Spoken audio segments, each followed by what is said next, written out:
but he definitely brought it to prominence. Um, Habitat in general, um, our entire mission is to create affordable housing opportunities for home ownership, not rentals, but home ownership. So typically, what we do is we make homes more affordable. We don't give homes away. So the entire premise is you as a homeowner would spend 30% of your income on housing expenses, and that's it. And then it's our job to figure out how to fill the gap between what you can afford as a mortgage and what the actual costs are. In San Gabriel Valley, has a shortage of about 51,000 affordable housing units, um, which is pretty off the charts. I think most of you are the same generation as me or pretty close. Um, so we were able to have an opportunity to buy houses when it was a little bit more reasonable. But now your kids and grandkids, you're realizing how difficult, if not impossible, it is for them to buy in the same neighborhood without significant help from family members. And it's just not sustainable, is the bottom line. More and more cities are starting to understand this. We're looking at various ways to try to create opportunities. One of the things that's going on now that's pretty prevalent is our ADUs, accessory dwelling units. You see them all the time. You hear about them. They are a fantastic way to build smaller houses and create more opportunities for people to live in. Um, so one of the things, I should probably just go by our little thing here, so I have no idea what's behind me. So this is the general idea of what our ADUs look like. You know, they can range anywhere from a garage conversion of 400 square feet, give or take, all the way up to about 1,000 square feet is the largest one we've done so far. So the whole idea, again, is to create affordable living spaces. And it is truly coming back into vogue where they call them granny flats. I mean, creating generational housing is something that's really important. As many of you have grandchildren, as I hear, they are going to be needing babysitters. Childcare is just off the charts expensive. In order to make things more affordable for your kids and more enjoyable for you, if the closer you are to them, the better it is. And it's even better when you can give them back and go back to your own house and not have them in the same house with you. So, you know, it's all coming back into vogue again, generational housing. And this is one of the things that we are focusing on quite a bit. Um, so that's kind of the big picture of what we do is as far as affordable housing. It goes from new construction to rehabilitation of homes to aging in place. So aging in place is basically you lived in your home.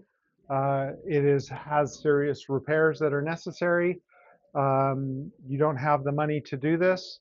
Uh, the bottom line is a lot of people who live in well-to-do areas really don't have money to do repairs. If you bought a house, even here in Monrovia, 50 years ago, it was a wildly different situation than it is today. And people assume just because you live in a nice area that you have a lot of money, and that's just not the case. So our homeowners that we do home repairs for are typically in their mid 70s. Single, 90% are single women who are on welfare or Social Security. So we will come in and do major repairs for them, everything from ADA type things, so they can basically age in place, take care of plumbing, roof, you name it.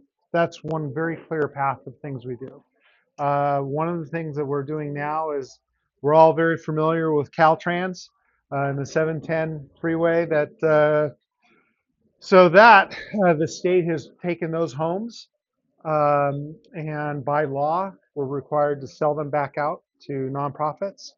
We were the first group in El Sereno as a nonprofit to buy 21 houses and properties to rehabilitate and put back out into the community. Um, the last house that we did, just to give you an idea of what we do, 2 bedroom, 1 bath house, pretty standard size home of the day. Um, it appraised for a little over $1 million once we were done. The people who moved into that house have a first mortgage of about $200,000. 200,000.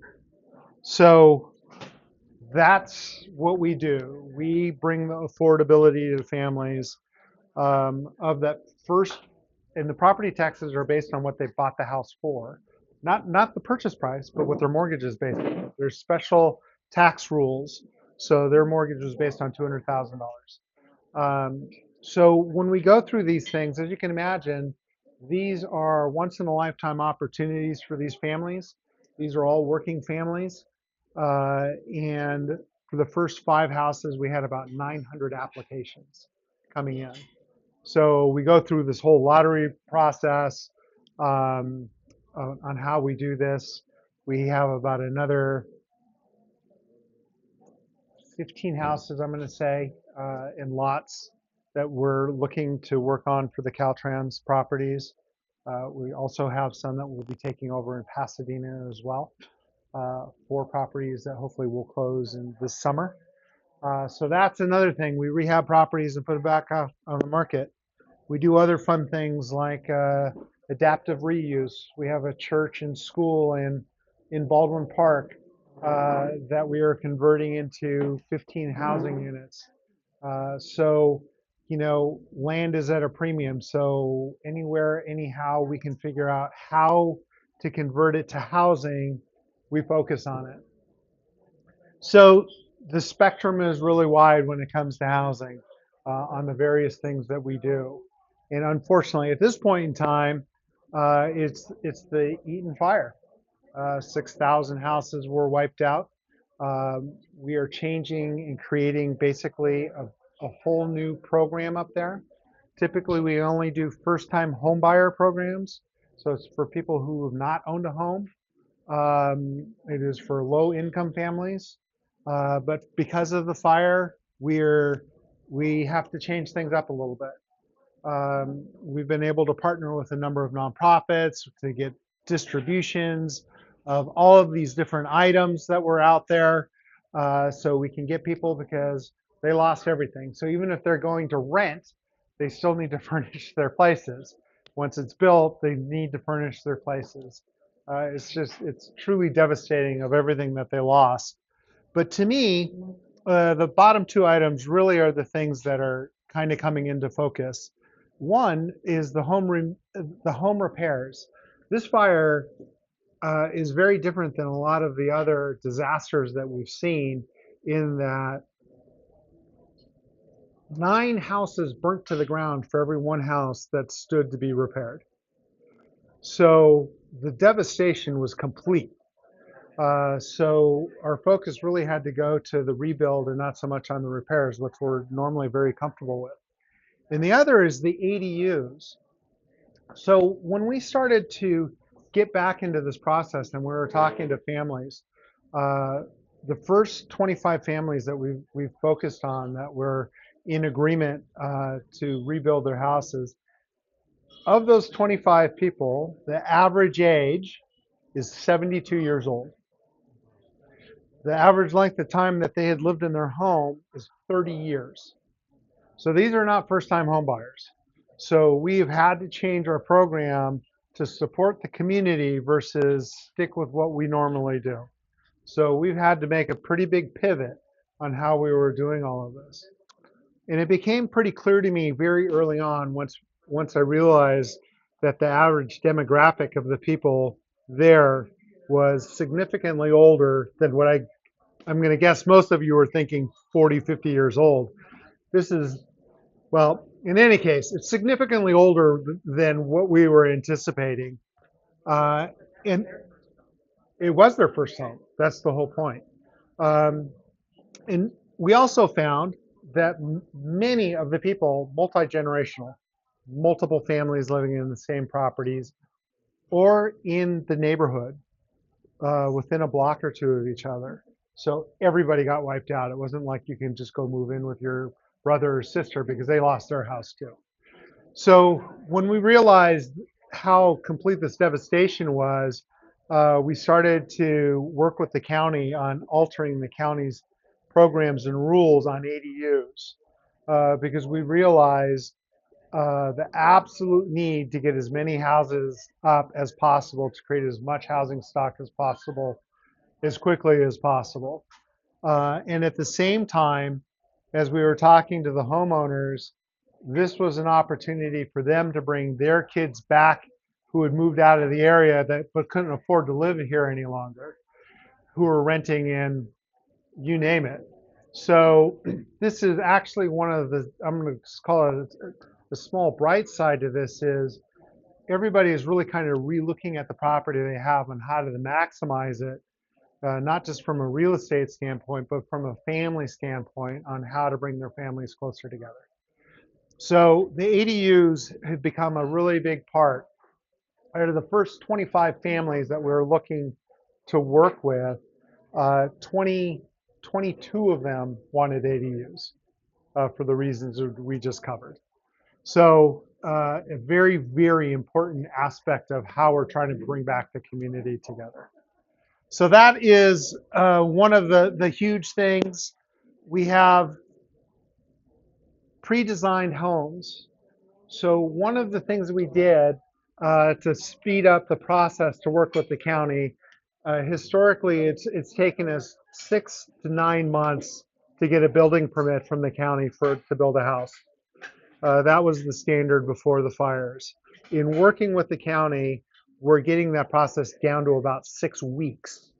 And part of the reason we're able to do that is we've worked out how to get houses pre-approved through the county structurally and through the architecture so we can put in a pre-approved plan, which is speeding up the process dramatically. So what we did was we teamed up with another nonprofit group who designed. We have 3 different houses, and the way we designed the houses was the Craftsman, and we have a Spanish, and then we have a ranch as well. And what we did was we went to the old Google Maps before the fire and looked at the neighborhoods to find what the most prevalent style of homes were. Because what we're trying to do is not come in and build a new city, but try to bring it back as close to what Altadena looked like and felt like before the fires. So for the first 25 homes, we're going to be using these 3 basic designs. Um, and what this does is it speeds up the process with the county. It speeds up my process as a builder because I know exactly what's going to be done. Uh, and people will know what type of house they can do from the beginning. This lowers the cost wildly on how to do this. Yes, I got a question. sure. If you have families that want to build it, but want to use your plans, would you sell it to them? Yes, Plans built? yes, yeah. So this is a community solution. You know, we were talking about a little bit earlier. It's really kind of hard to imagine the amount of devastation that occurred. There were 6,000 houses that burnt to the ground. As a builder, we can build 5 houses a year fairly easily within what we do. So if I was to increase that 20-fold to 100 houses a year, which is a lot of houses, it would take me 60 years to build all those houses back, right? So there is plenty of room in the pool for everybody to help build this place back as soon as possible. We've had a lot of conversations, and you hear it in the news all the time about people selling their lots for X amount of dollars and whether they should or shouldn't do it. The reality is a lot of those families have kids and they need some stability. They need to get their kids into school. There's health issues that are just going to be completely unknown. There's always been rentals in the area. If you owned rental property, having a vacant lot is not fulfilling the purpose. So there's always in my opinion, very legitimate reasons why people should sell their houses. But there's another massive population that will sell because they don't have an option. They can't wait around for 5 years for a house to get built. So it's up to groups like us to figure out how to build houses faster to keep them in the neighborhoods. So that's our big struggle and challenge at this point in time is How do we keep people in the neighborhood who want to be in the neighborhood? So we'll continue to do that, and this is a big part of what we do. So there's no surprises. We start with day one, and they know exactly the different styles of houses that are going to be available to them. We have not had a single person say, "I'm going to take a pass because I don't like the way one of these houses looks." After this batch of 25, we'll probably have another 5 to 10 style of houses. I'm not looking to build this massive track home of 3 different styles, but we'll keep bringing it up and freshening it up as we go. So the question is that I get every day by every person is, great, what can I do to help? This thing is horrible, but I have no idea what to do. I mean, there's a couple of different ways to do. Obviously, cash works. You can go to our website, and there's all kinds of different ways to participate. But to me, donations come in a lot of forms. Everybody thinks immediately money, but that's not really it. We have a restore. You guys been to restores? The restore in Pasadena, which basically is, it's like a it's a secondhand store, gently used material. A lot of it started off as construction and homeware. Phenomenal prices. We get tons of stuff donated to us from places like Crate and Barrel, Williams Sonoma, that are all brand new, stuff that is just out of stock or they're trying to get rid of and liquidate. So all of those proceeds go to our sales. But in addition to that, we have a lot of gently used stuff. People remodel their houses. They give us their old appliances and what have you. It all gets recycled. As you can see, there's racks of doors from construction. All of these things go to support.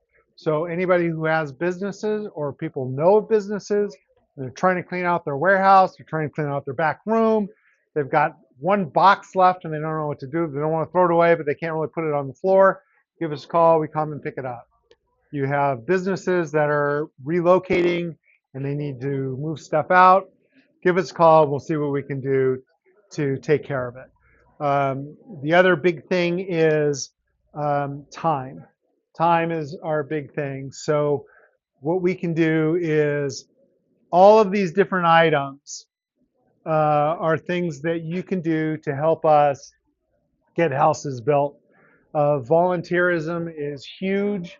As you know, volunteer groups, you can organize a day in which each of you brought a couple of friends and family members, and we'd have a special build day for you guys. And you guys would come out on the field. We are very, very skilled at working with people who know nothing about construction. As a matter of fact, that's what all our volunteers are. It's not just swinging a hammer. It's things like putting together cabinets or painting. So it's very, there's something for everybody from 16 to 90 can sit there and figure out something that they can do to help with the construction of the house.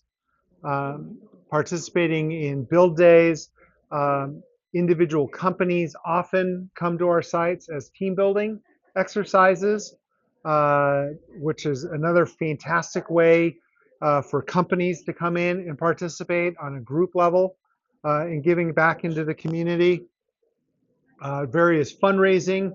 I don't know if Faith has got we had a little story by one of the kids' at school burnt down in the fire, Henry, and he did a fundraiser, a bake sale. And so he raised like $350 just through his little bake sale for his school. So, all of these things that go on, the donate a vehicle, we'll pick it up and we'll get it done. There's all kinds of different ways. I'm sorry?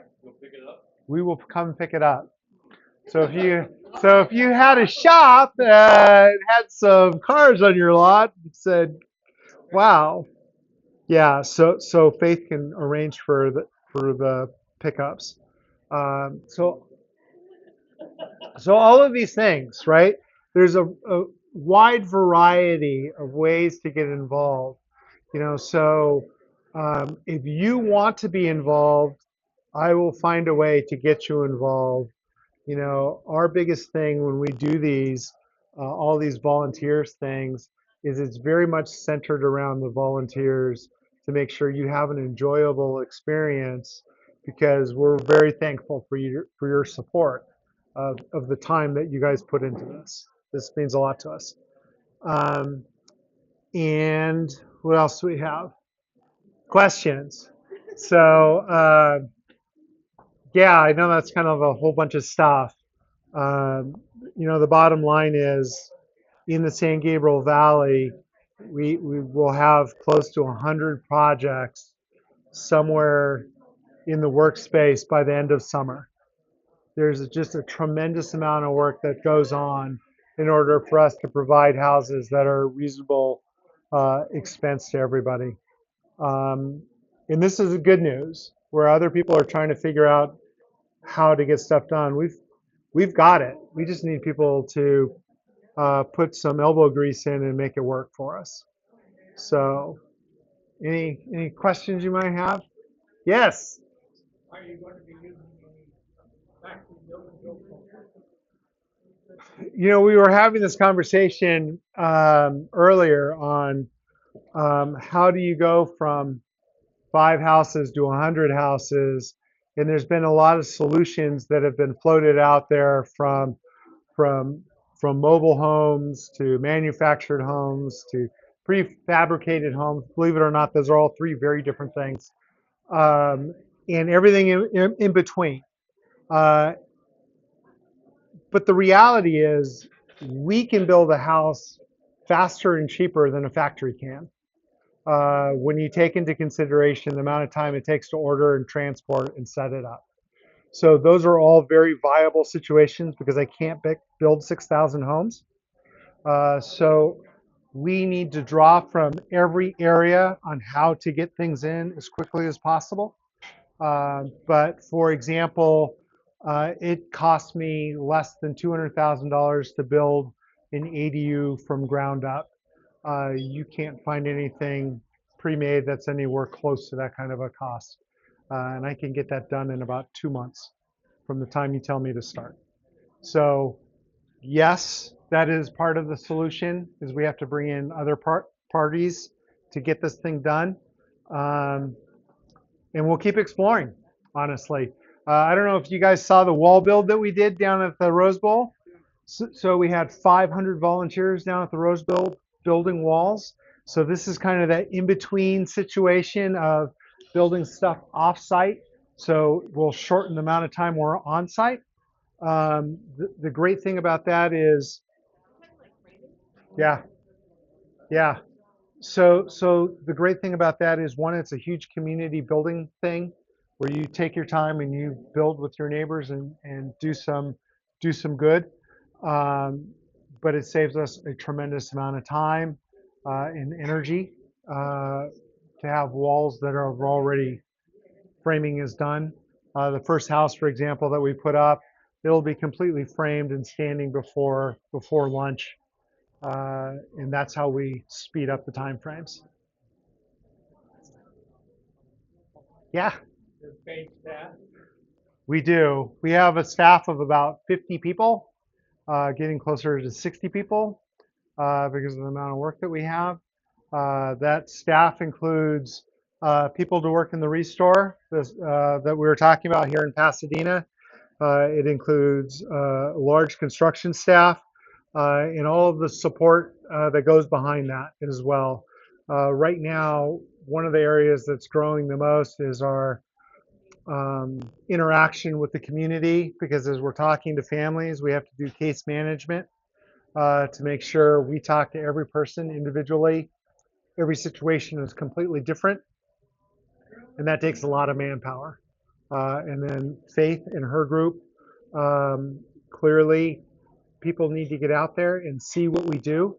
You know, there's always that horrible situation that we're as good as we can be till the next news cycle, and it's our job to make sure we don't get forgotten in how this goes.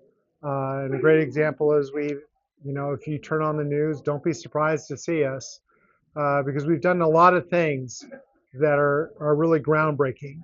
Those pre-approved houses were groundbreaking, and we were clearly being featured for that. Getting the first permit is groundbreaking. All of these things, we continue to stay out in front. We were on Good Morning America this last week because people do, contrary to popular belief, want to hear some good things going on in the world. This is all good as far as I'm concerned. So yes, we have full staff.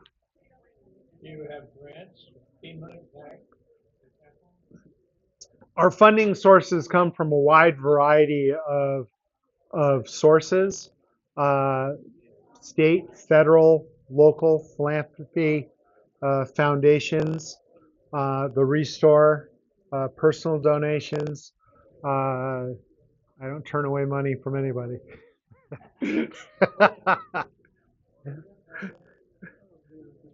I was watching that. I forgot what I was listening to. Oh, Yeah. yeah. So the wall build really quick. I mean, so that's a great example where we had 500 people over 2 days building, not just building and framing walls, but we had a group that was building kitchen cabinets that we need to have pre-assembled. We had them painting baseboards and trim in other areas. We had some people who were building some flower boxes.